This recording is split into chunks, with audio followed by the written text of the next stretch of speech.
welcome to another episode of Transcontinental Overload. I'm Stephanie, your host, still locked down in Austin, Texas. Hanging in there. How are y'all doing? How's y'all's sanity? Yes, I'm using y'all to my heart's content because I can. I live in Texas and it looks like I'll be spending a lot of time in Texas this year because I can't get on a plane. So yes, I'm using y'all because I love it. I think it's my favorite expression, word, contraction, whatever you want to call it, in the American language. And yeah, so I am just brazenly appropriating it and using it as much as I can. If you hear funny noises in today's episode, that will be my dog and my cat, who are usually in disagreement on how to spend their time in my office. The dog wants to sleep and the cat wants to play, and they don't communicate very well. Coming back to spending the summer in Texas, yeah, so I'm slowly getting to grips with the fact that we won't be spending our summer in Europe this year. I'm not ready to grieve that just yet, but I'm starting to feel that it's going to be really strange for myself and my family. For the last 10 years, since we left the UK to live in the US, our European summer has been one of the highlights of the year. And for me personally, probably the biggest highlight of the year. I'm not going to lie. And especially since living in Texas, escaping to Europe for the summer has been absolute bliss because it's just so damn hot here over the summer months that you just can't be outside during the day. But more importantly, and also more tragically, we won't be seeing our friends and family in person this summer, and who knows when we'll be able to do that again. I know we'll appreciate it even more when that finally happens, but we don't know when, and it's really hard to live with that uncertainty. I've said in previous episodes that I'm totally used to communicating with my friends and family back home via FaceTime and other social media only, so I'm used to that. That's not changed. But I always had that thought at the back of my mind that I would be seeing them in person eventually. Once a year, maybe only briefly. But that was at the back of my mind. Just knowing that I would has got me through a lot of hard times. That sense of I'm not feeling too good today, but I know I will be seeing so-and-so in July, and that helped so much. And now that possibility has been taken away from me, and I'm really angry about it. For my kids, spending the summer in Europe has been a constant. Kind of going back to the roots and feeding that connection with friends and family back home in an otherwise pretty temporary, rootless existence. So to not have that this summer is a real shock. And I mean, I don't know, if next time I'm going to hug my niece, she might be a teenager and she might not want me to hug her. I hate it. So all I can do at the moment is try not to think about it too much. I'm actually talking about this, going back to the roots and maintaining that connection with your home country in today's episode. I'm talking to Claire Hauxwell, an American expat in Switzerland. We recorded our conversation about 6 weeks ago, still completely unaware of what was to come in the following weeks. Claire and I had a really good conversation and found that we had so much in common, so many life parallels, but also common observations and thoughts. And so I am talking a lot too during this conversation. And I don't normally do that, or I try not to do that, or if I do, I try and edit myself out a bit. Because A, I want to hear my guest's story, and B, I don't want to be overbearing. But sometimes when a conversation just flows naturally and you're having fun, you just let go, and that has to be okay sometimes. So I decided not to edit myself as much as I normally would. And also, it's kind of part of my current self-care routine. I am trying to be as kind as possible to myself and not too critical. So yeah. As I said, Claire is an American who currently lives in Zug, Switzerland. She is the author of a blog called My Theory on Blooming, where she ponders the trials and tribulations of living abroad. She calls herself a serial expat, and she has spent the last 11 years living on 3 different continents. Let's make sure I get this right. In 4 different countries and in 5 different cities. Claire says, expat life is not for sissies. I agree. Let's welcome Claire and hear her stories.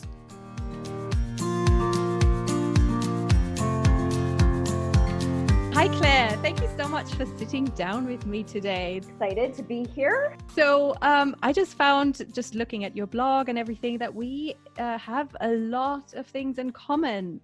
We both have 2 daughters, although I think yours are a little younger than mine. Mine are teenagers. I have a teenager like in T-minus 12 days. Yeah.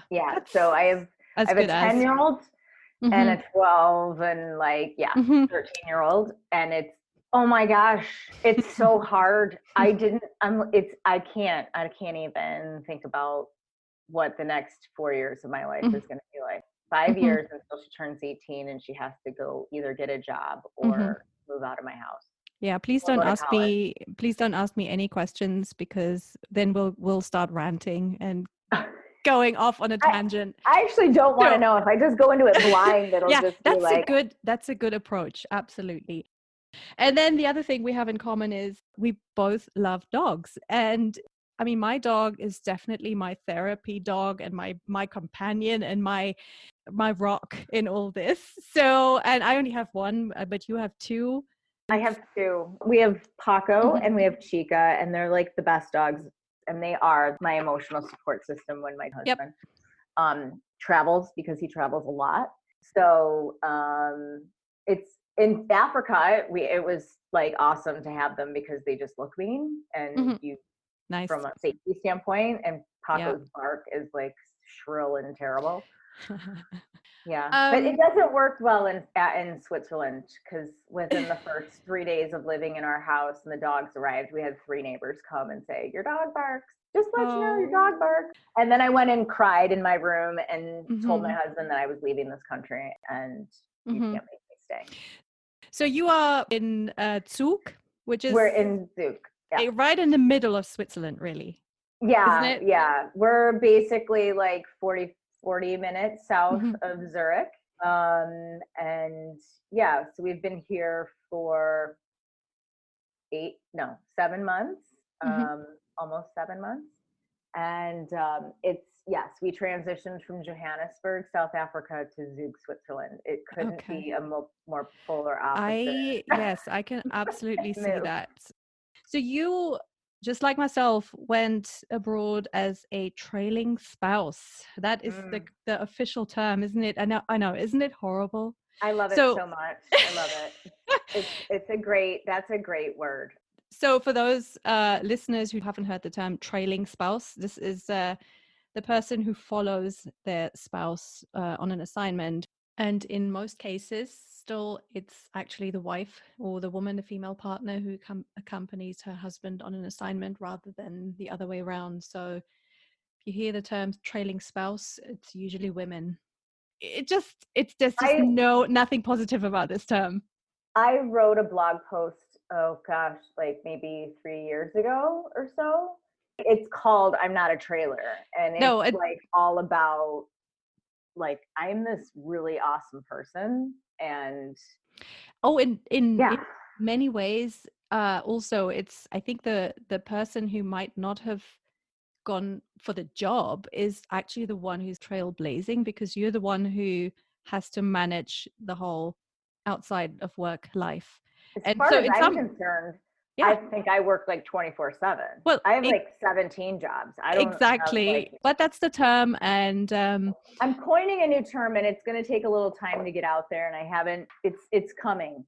You'll see it soon. Well, you'll see it in the next year. But I'm coining a new term, and it's going to be eye-opening for all of us trailing spouses. I look forward to that. Yeah, that's a little teaser for you when I get my act together here. So Claire, you have lived outside of the US for the last 11 years. Yeah. And I said in my intro that you've been on 3 continents, in 4 countries, and in 5 different cities. And that to me, that's a lot to pack into 11 years. So tell me, how did it start? It's kind of funny. It started even further back than that. We were supposed to originally move to Prague so that would have been about 13 years ago, because our oldest daughter had just been born, and we'd always kind of like contemplated, like, wouldn't it be cool to like live overseas? And I don't know where the idea even came into our heads, but we did. And then one day he came home and said, I had this opportunity. They want to move me to Prague. And I said, okay. I quit my job. I found a house over there. We started the visa process, like the whole 9 yards. And then about 3 weeks before we were ready to move, they said, just kidding, you're not moving to Prague. Oh, and no. so that was the original introduction to expat life for us. Okay. And so we lived in this, like, you're going to move, you're not going to move, you're going to move thing. And I had quit my job. And so I became a stay-at-home mom unexpectedly. And anyway, I got pregnant with my daughter, and I can remember like walking around a baby store, and my husband goes, so would you rather it be Geneva or Amsterdam? And I was like, dude, I don't even care at this point. At this point, it's not even going to happen. Like, that's where I was at. Yeah. I was like, this isn't happening. It's happening. We're moving to Geneva. And when I was 7 months pregnant, I moved to Geneva, which was literally the stupidest thing I've ever done in my entire life. But you don't know. You just don't know, because this whole expat thing is just, there is no way you can know what it's going to be like. If you think, I can handle things, and oh yeah, totally. I'm a very like, I can do this, independent. Like, I don't wait for my husband. I can manage this on my own. And then we did it, and I was like, oh my God, this is really hard. And so we kind of ended up, we were only in Geneva for a short time, and then my husband went to a new company, and we ended up in Brussels, and we were there for 3 years, and then moved to Mexico City, and we were there for over 3 years. So wait, I mean, that's like, I mean, Geneva to Brussels, I guess probably not as much as a transition than to Mexico City. At least it was the same language, sort of. I'm a terrible linguist. I'm not good at it. I took Spanish in high school, so I was lucky enough to have like that burned into my brain from like 20 years ago. But learning French, learning Flemish was just, it was terrible for me. And now I'm learning German, which is even worse. Yes, I totally sympathize. So yeah, I mean, we've moved around. Moving from one place in Europe to another is pretty easy. Like that, I felt transitioning into Brussels was really and also I imagine Brussels is pretty cosmopolitan in terms of because of its role in the EU and NATO, lots of foreign companies. And my daughter was at the point in life where she went to school. It's amazing what a school community can do for one when you need an outlet. So that was a really good transition for us. Mexico City, you know, it's just like 22 million people. It's like a small city. And a high intensity city. We went almost 2 years ago now for a long weekend, and I mean, it's amazing, but I can't even imagine living there. Yeah, so Brussels to Mexico City was a bit of a shock to the system. It was nice though, because we went from a place where my husband traveled like 85% of the time to him traveling like 15% of the time. So that was a really good family shift for us. Yeah, I mean, it took me 6 months to get used to him being home all the time. I was like, don't you have a business trip to go on? Like, no. So that was a really good part of it. But it was this is very first world problem, but it's going to sound terrible. But we moved to Mexico City, and I went from being this like really hands-on person to having somebody in my house 40 hours a week that was cooking and cleaning and taking care of my kids. And then I had a driver that drove me everywhere. And I was just like, what am I going to do here? Like, I mean, I went from being a stay-at-home mom to being like the mistress of the house. Like I don't even know what I would have called myself. And then I remember like trying to clean something and like being like having the broom whisked away from me. I mean, you get into that routine of like, I'm going to go to the gym and then I'm going to go have lunch with my friends. And that was not who I really was. It's that gin and tonic expat wife that everybody kind of has in their head, right? So, and instead it was margaritas for me, but you know, like that's what you kind of found yourself doing a bit. And for me, I ended up becoming the president of an expat group, which was a really good outlet for me to like actually have. So that was a big change. And when we moved from Brussels to Mexico City, everybody was like, "You're moving to Mexico City? It's so dangerous. It's like you can't believe you're going there." And I was like, really not that bad. It was common sense stuff. So when we moved to Johannesburg, everybody was like, "Oh my gosh, you're moving to Johannesburg." And I was like, "Well, we live in Mexico City and, you know, we learned a lot and it was very similar." So then we transitioned to Johannesburg. And so how long were you in Mexico City? About 3.5 years. And then when we were in Johannesburg, about 3 years. Okay. So we've been about 3.5 years in every location. I imagine that's quite tough because it's almost like that's the point where you feel at home somewhere. I always feel like it takes a good year to just recover from moving and just getting your head around all the what's going on and how things are done, and then you spend a year enjoying it and sort of, you know, looking at it as a like almost a tourist where you kind of do all the fun things and you have all your friends and family come visit, and then year 3 is like that's reality now. And then to have to move again from culture to culture too. I mean, it was a huge culture shift, but it was really similar to living in Mexico City to a certain extent. So a lot of it was, there was a lot of in your face shocking things that you hadn't probably experienced before. But at the same time, like my husband and I and my kids too, we fell in love with Africa. We really did. I think, at least for our family, it was just a really good lifestyle. I mean, it was very relaxed, having the patio doors open and having, you know, people all over and cooking and, you know, having this braai or barbecue, whatever you want to call it, out. That part of it was great for us because you could be this very relaxed and open kind of person, where we've been in cultures like Switzerland and Brussels where that's not quite the norm, especially with the local crowd. So we had South African friends. We could connect with them. I mean, it helps that you speak the language, the same language, but also, I mean, the nature and the people are really, the people are really incredible.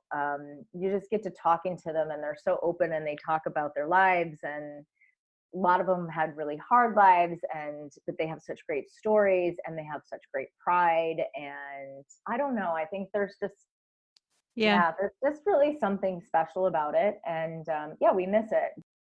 It was hard for the kids because it's their first time that they really remember. Yeah, I was going to say that must have been an age where it made a real impact. Yeah. But it also sounds like that was one that suited the whole family. And I think that's with serial expats is a big deal sometimes when you move and then, you know, one member of the family is super happy and the rest of the family not so much, and then you have this conflict of where's home and what do we call home, and where do you want to go back to. I know my daughters are always asking, when are we going back home? And they do call it home. And I'm glad that they consider that part of their home, but they you know, but they also know that Switzerland is their new home, and they're learning about that, and they're embracing things that I never would have let them do being in Africa or Mexico. There's some great stuff about living here. It's so interesting, isn't it? What the children's view is on this and how they feel, what they consider home. So, I mean, your children have never lived in the US, have they? For a My long time. youngest one left when she had just turned 2, I think. Yeah. So that kind of how American are they, do you think, or are they at all? Because I mean, your husband is American too. My husband is American as well. They're like super American. Okay. They're kind of like they I know they're funny. They but they hear, you know, David and I both have the same accents from home because we're from the same state. We're from Michigan originally. Okay. And so our kids will both say pop, you know, they say certain things, but then I'll hear them say things like, where's my jumper? And I'm like, you know, like, so they do pull words in, Yeah. or they'll have inflection in their voice when they say a question that's not a question. So they're saying a statement, but it ends in a question, like a South African person would talk. But yeah, they're pretty American. Do they go back to America like in a summer to see grandparents and? Yeah. So we actually still own a house back in the States. Well, my mother-in-law decided to downsize about 6 years ago, I think. And we were living in the basement of my parents' house for the summer. And every time, you know, I'm in my parents' basement, my dad's office is in the basement. Like, you know, it's like the storage room. And I'm like in this little cubby area. And I was just like, I've had enough. Like I told my husband, I said, I can't, next summer we have to like rent a house or do something because I can't do this anymore. And so we started talking about buying a house. Yeah. We ended up buying his mom's house, which was a house that my kids have always gone to. And so that's kind of nice to have. It's some form of roots in a very expat way. Yes, they have roots, so they know that Yeah. home is in, you know, like we go home to Michigan and that's our house. And they're happy with that. So it is special to them. And I think that that is not what a lot of expat kids have, that sense of attachment to a certain place. We've done the same thing, and my kids are 13 and 17 now, and we have spent, I mean, the last 10 years since we moved to the States, we've spent every summer over there, splitting our time between the UK and Germany. And so for them, they have that attachment because it just comes with the same house and the people too. And so I think it's kind of it's a home from home for them. Yeah. And I think that's good for their hearts. I think so too. But it comes at a price too, because I mean, we don't have that much time going to other places or exploring or traveling to other places. And my husband's on an American contract, so he doesn't have that much time off. And it's really difficult to then say, okay, we'll spend our summer there again. And so, you know, there's pros and cons, but you have to do what your kids feel they want to do, I think. And I've always thought that we'll just do that for as long as they want to. Absolutely. I would agree with you. I wouldn't want to drag them, but whenever I've said, oh, maybe we're not going this summer, they'd be like, what? No, we have to. So yeah. I mean, we usually go home for about 6 or 8 weeks. But I have to say, when it's time to go home back to wherever our expat home is, I'm typically ready, but I have a very heavy heart. It's a very conflicted time. I know exactly what you mean by like, that. I kind of need to get the heck out of here, and I need to get my life back in order, and I have to get to the gym, and I've got, you know, like I want to see my dogs and all this stuff. But at the same time, you're like, oh, I don't want to leave. Like, I really love it here, or my friends here, or the beach, or whatever it is that you don't want to leave. And it's exactly that feeling, the heavy heart, and to say goodbye again. And it's like that kind of thing does not get any easier, I don't think. It really doesn't. It really doesn't. I think it depends on where you're going to as well, you know. Absolutely. And then also there's that, I've experienced the moving fatigue. Sometimes it's just, you just feel like I'm just so exhausted by it, and I don't have that same drive every single time. Oh yeah. Oh, totally. Like our last move was a kind of a little bit of a disaster. We didn't know we were moving till May. We went home for 8 weeks and we decided to go back to Africa to move.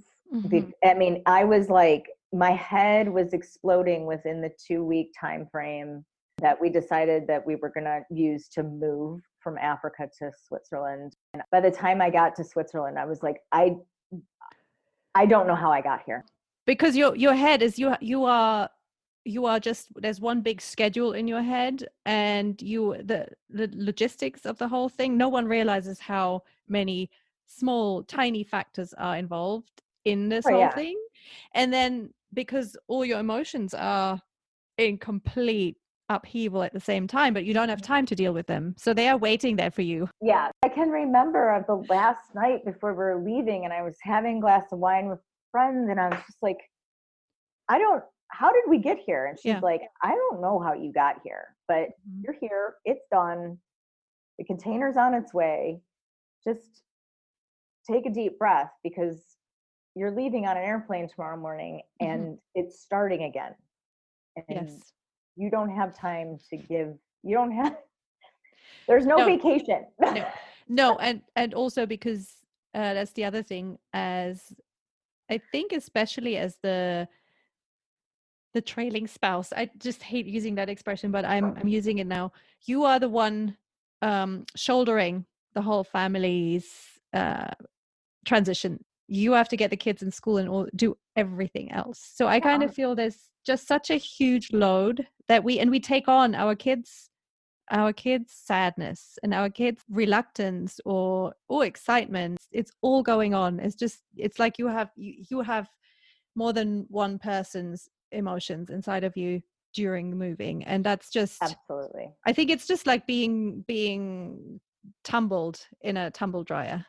Yeah, well, you're the magic maker. I mean, for everybody, like the dogs aren't going to get there unless you plan it, and this isn't going to get there unless you do it. And you need horseback riding lessons, and you need this, and you need that, and you're just like, okay, I got this. You are going to work, like it's on you. And I think that that's one thing that I wish that a lot of getting into it new expats could understand, is that it is a hard job, that what we as a trailing spouse does. All I do is go to the grocery store or take people to doctors. It's like I live the same life that anybody else in the other world lives. Yep. I just live it in a different country with a different language that I don't understand. And sometimes it's on the other side of the road driving, and like that's it. And that's hard.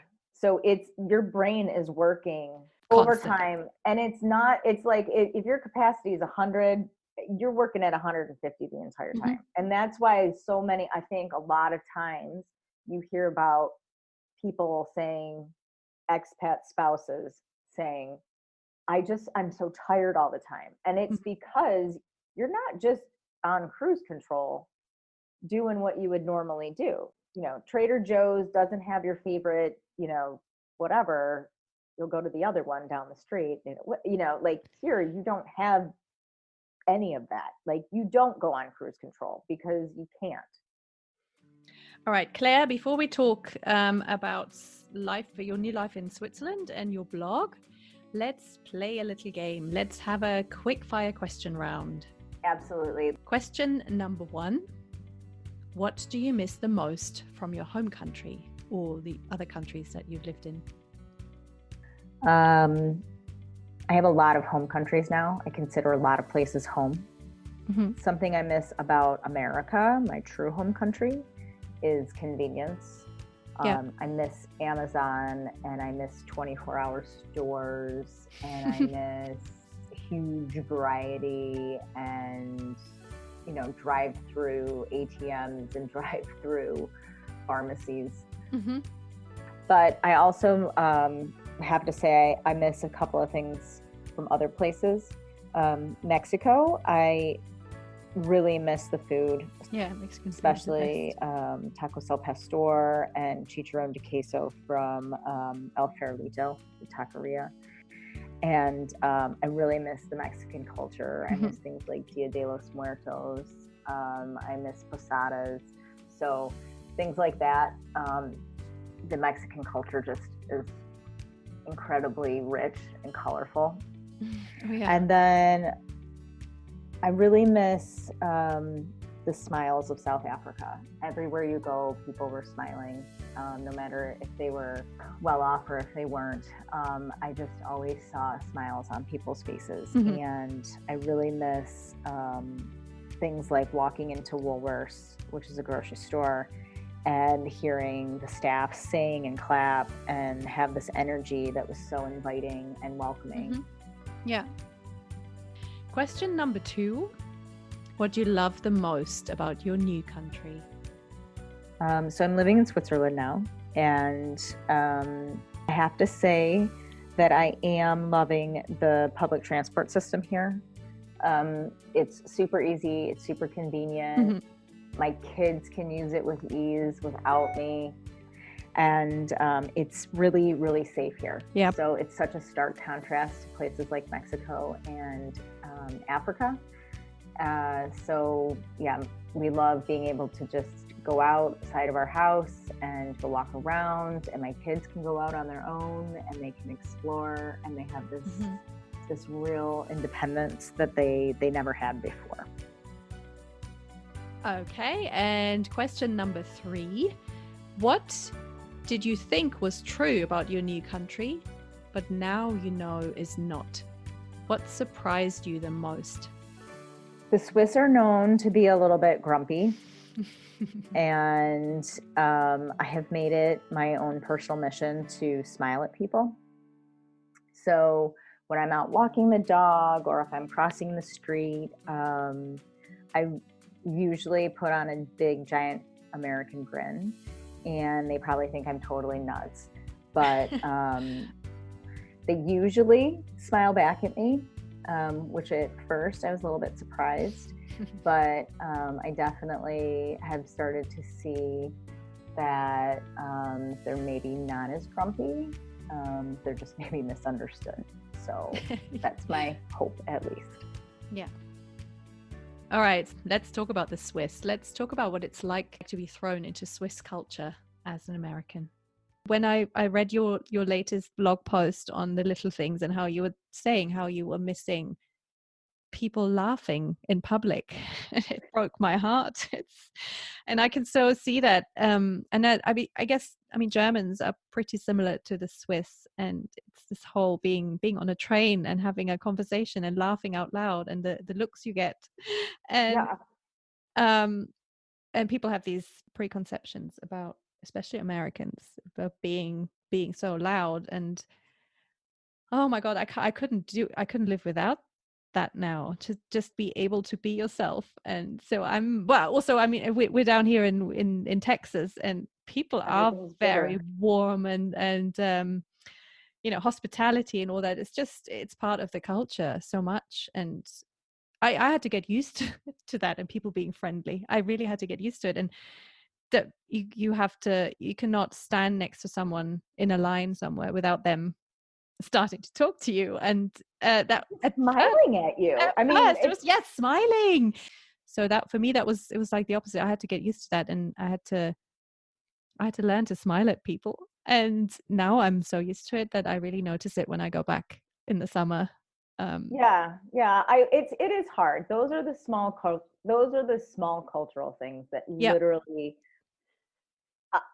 I am a very like, if I'm around my friends, I'm an introvert to some extent, but in front of my friends or people that I'm very comfortable with, or one-on-one, I'm okay.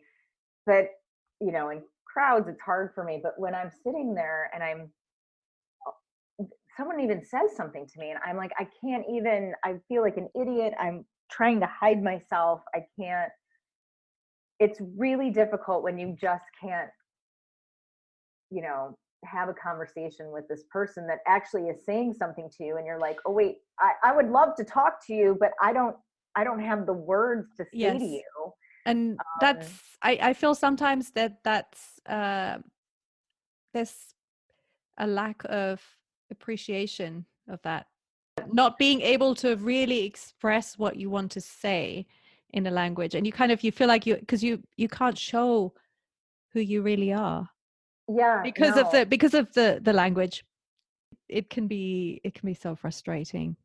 It is frustrating, but at the same time, I appreciate that's their culture. I was talking with my German teacher who's Austrian. So she was telling me, I said, I just wish that I could, I don't know what the woman is saying. And I just wish that I could say, have a nice day or whatever. I mean, I can say have a nice day, but, like, how are you today? And she would probably be like, well, what the heck do you care how I am today? Because that would be how they would look at me. Like, why do you care how I am? But yeah, they don't do small talk. They don't do small talk, but she said, you would probably be surprised. They would probably really find that genuine, like, this person doesn't understand that that's not a thing for us. And so they're just being themselves. And I said, yeah, but we'll never get there because I can't like do it. And now I go into the grocery store and they see me and they're like, oh, it's the American woman that doesn't know how to speak Swiss German, which is fine. And I just smile and nod and don't know what they're saying and go on my merry way. But yeah, those little things are what I wish that I So could how are your children doing? They probably speak a few languages. They speak Spanish and they speak English. Are they an international? Do you send them? Yeah, they're at an international school, so they're learning German right now and keeping with Spanish. So that's a good thing. But yeah, the older, it's funny because the older one is probably got German like every day. I think they'll say like, "You're saying it wrong, Mom," or I just can't do the throatiness. Oh, I got ripped on earlier for saying the name of the horse store wrong, and I'm like, you know what? I don't care. But that's almost like the German double whammy to be confronted with that. I mean, I feel for you. I guess that's like if you move to the UK, you move to Scotland, and that, I mean, that you just couldn't possibly. I still don't know what there's. I'm like, what? No, can you repeat yourself? So but they're doing really well. I mean, to be quite honest, we live in the canton of Zug, and it's so international. I think that I want to say like 30% of the canton is international. It's non-Swiss citizens. So and at least you have people who are used to different languages and switching from one to the other and being surrounded by them. So I think that's probably a really nice thing to have. Absolutely. Like, they never worry about going up to the counter to say, can I have whatever in English, because it's not just doctors and, professionals that speak English. It's, the girl behind the counter at IKEA who speaks 4 languages, because all of a sudden I'm like trying to order, a water, and I say agua con gas, and she's like, and I'm like, oh my gosh, like I get my languages screwed up, and she looks at me and she's like, I gotcha. I speak Spanish too. And I'm just like, oh my God, I can't even get one right. And like, she's got this sign on her that's got like English, Spanish, German, and Dutch, all these. And I'm just to make you even feel more inadequate. But it's funny. My husband used to say that when we first started dating, and he was learning German, and he said his brain was kept kind of, he would think something and then it came out in French because he had some French at school, and he said his brain, I think, was just thinking speak foreign, and then that's what was coming out, and he kept kind of getting that mixed up, and his French isn't great at all, and he's like, I don't know where that French came from, because it's not really what I I was ever good at. It was burned in there many years ago. But it was like the brain was just like, speak foreign.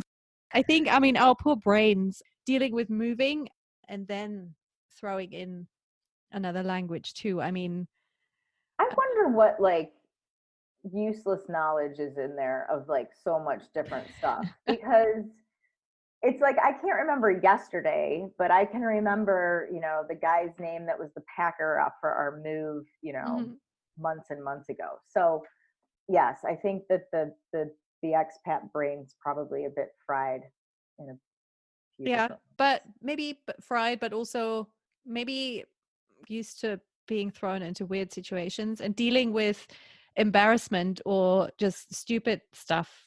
You have to be able to laugh at yourself. I'm at that point where I'm like, whatever. Do you have an incident or a story that you can think of?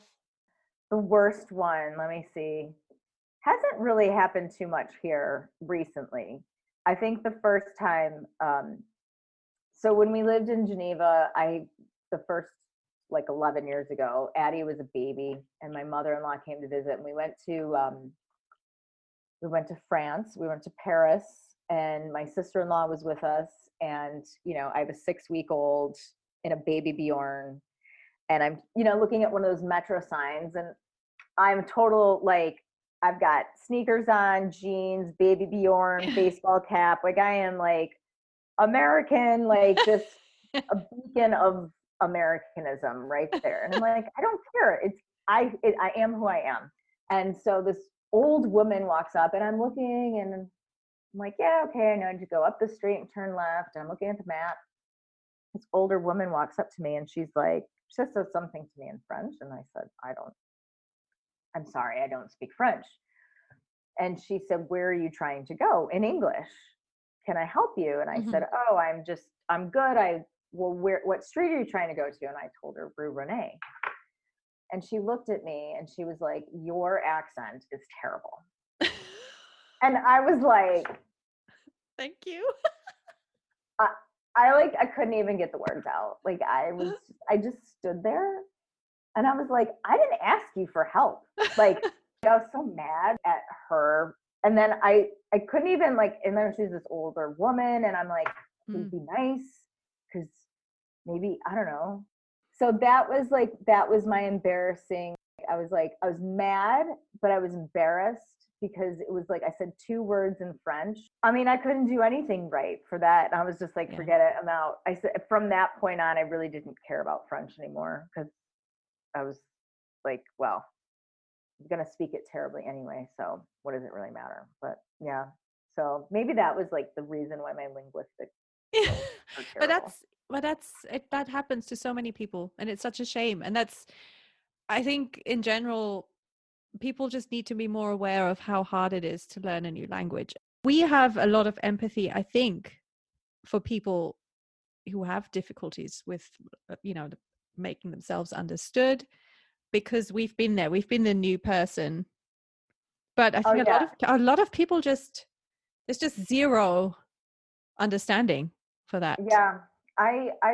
Someone had told me many years ago that said, and they were not a native English speaker. Yeah. But English was our common language, because I think she spoke Portuguese or whatever it was.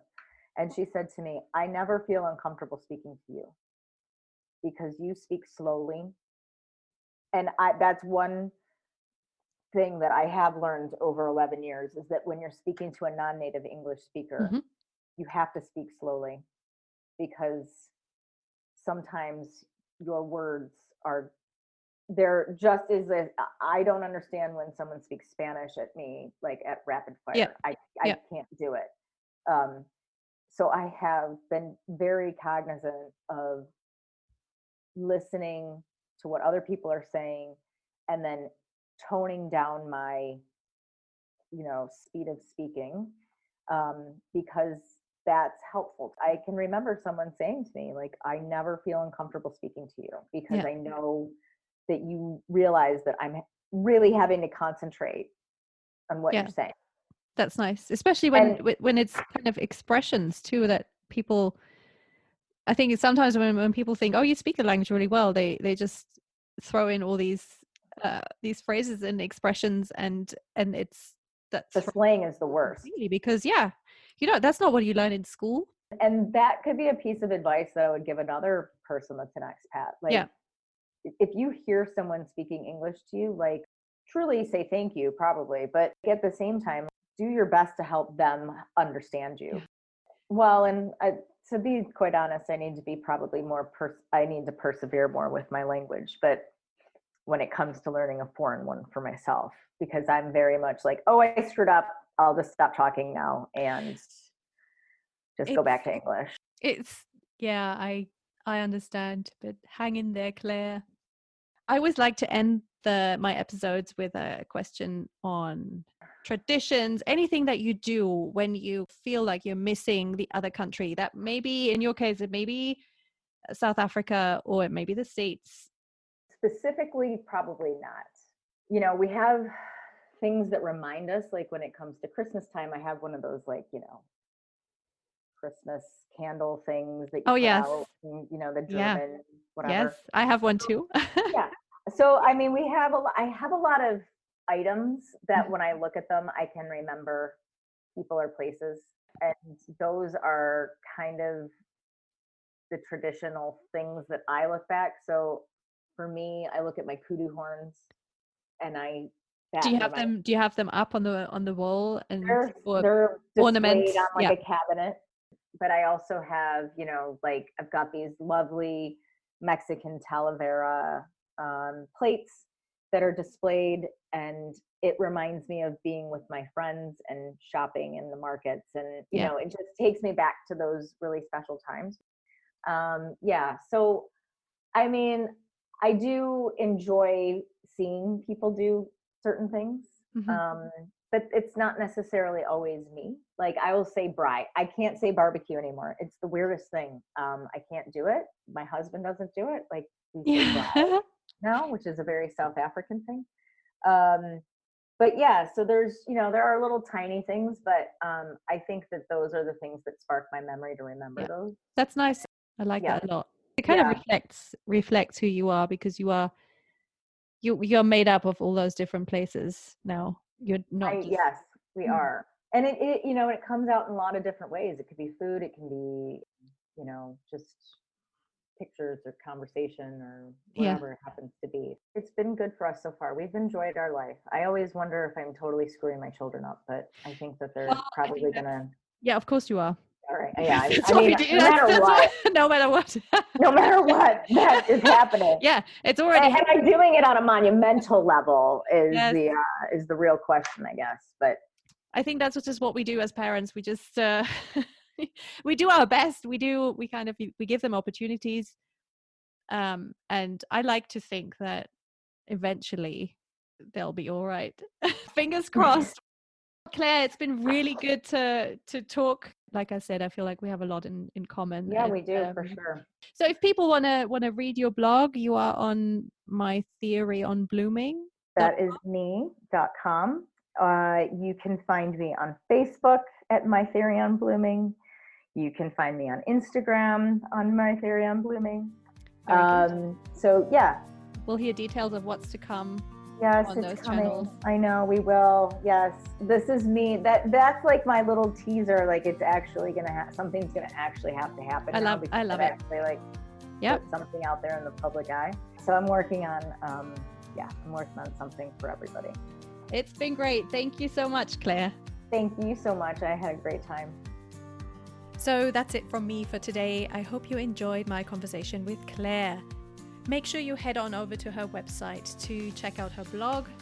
I love how Claire's sense of humor comes across in her writing, so enjoy. And she has actually just published another blog post, and it's coronavirus related, of course. It's called At Least We All Have Plenty of Toilet Paper. So enjoy that and see you next time.